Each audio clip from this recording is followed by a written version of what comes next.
অসময়ে এই বৃষ্টি একদমই ভালো লাগছে না। আজকে অনেকগুলো প্ল্যান ছিল, সব ক্যান্সেল হলো। মন ভালো করার জন্য মামুনি আমাদের সবার জন্য বানাচ্ছে পুডিং।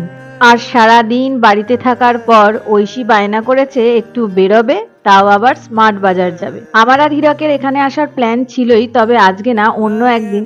ভালোই হলো, আজকে সব প্রয়োজনীয় জিনিসগুলো তো নেবই, ওদিকে ঐশী বাবিকে ম্যানেজ করে কিছু অপ্রয়োজনীয় জিনিসও নিচ্ছে। স্মার্ট বাজার থেকে গ্রসারি শপিং করে আমরা চলে এসেছি গিফট নিতে। কালকে আমাদের একটা নেমন্তন্ন রয়েছে।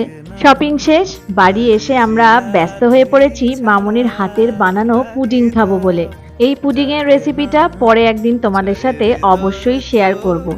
ওম ঐশীর জন্য মামুনি প্রায়শই এটা বানিয়ে থাকে। ওম পুডিং খেয়ে পিয়ানো বাজাতে বসেছে, আর পিয়ানোয় বাজছে আমারই খুব পছন্দের একটা গান, তাই গলা না মিলিয়ে আর থাকতে পারলাম না।